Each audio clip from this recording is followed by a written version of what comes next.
Hamas को एक और बड़ा झटका, नए मिलिट्री चीफ को मारने का दावा। मोहम्मद उदेह को एयर स्ट्राइक में मारने का दावा। गाजा युद्ध के बीच इजराइल ने हमास को एक और बड़ा झटका देने का दावा किया है। इजरायली प्रधानमंत्री बेंजामिन नेतन्याहू ने कहा है कि हमास के नए सैन्य प्रमुख मोहम्मद उदेह को एयर स्ट्राइक में निशाना बनाया गया है। उदेह को हाल ही में हमास की सैन्य विंग का नया चीफ बनाया गया था। बताया जा रहा है कि वो 7 अक्टूबर 2023 के हमले की प्लानिंग में शामिल अहम चेहरों में से एक था। हालांकि हमास ने अभी तक आधिकारिक तौर पर उसकी मौत की पुष्टि नहीं की है, लेकिन अगर ये दावा सही साबित होता है तो हमास की कमान को ये बड़ा झटका माना जाएगा। दरअसल मोहम्मद उदेह को हमास की अल कसम ब्रिगेड का नया सैन्य प्रमुख बनाया गया था। उससे पहले इज़्ज़ा अल हद्दाद इस पद पर था, जिसे इजराइल में कुछ दिन पहले मार गिराने का दावा किया था। उदेह लंबे समय तक हमास की मिलिट्री इंटेलिजेंस यूनिट का हिस्सा रहा। रिपोर्ट्स के मुताबिक 7 अक्टूबर 2023 को इजराइल पर हुए हमले के दौरान सीमा सुरक्षा में कमजोरियां तलाशने का काम भी उसी के जिम्मे था। यही वजह है कि इजराइल उसे सबसे बड़े टारगेट्स में गिन रहा था। इजराइल का कहना है कि गाजा सिटी के रिमाल इलाके में एक सटीक एयर स्ट्राइक की गई। इस हमले में कई लोग मारे गए और कई घायल हुए।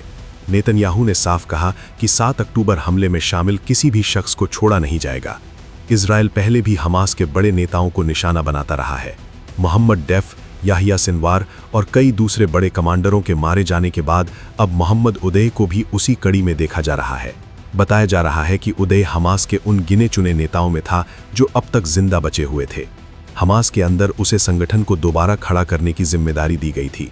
वो अल हद्दाद का करीबी माना जाता था और नए लड़ाकों की भर्ती से लेकर हमास की सैन्य रणनीति तक में अहम भूमिका निभा रहा था। ऐसे में अगर उसकी मौत की पुष्टि होती है तो हमास की कमांड स्ट्रक्चर को फिर बड़ा नुकसान होगा। हालांकि इस पूरे मामले में हमास की तरफ से अभी तक कोई आधिकारिक बयान नहीं आया है, लेकिन गाजा में लगातार हो रही एयर स्ट्राइक्स के बीच हालात और ज्यादा तनावपूर्ण हो गए हैं। इजराइल ने साफ कर दिया है कि वो युद्ध खत्म होने तक हमास के हर बड़े चेहरे को खत्म करने की रणनीति पर काम कर रहा है। दूसरी तरफ अंतर्राष्ट्रीय समुदाय लगातार सीज फायर की मांग कर रहा है, लेकिन जमीन पर हालात सुधरते नहीं दिख रहे।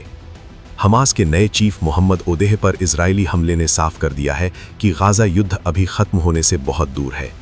सवाल यह है कि क्या हमास लगातार अपने नेताओं के मारे जाने के बाद भी खुद को संभाल पाएगा या फिर इजराइल की ये रणनीति संगठन की कमर तोड़ देगी।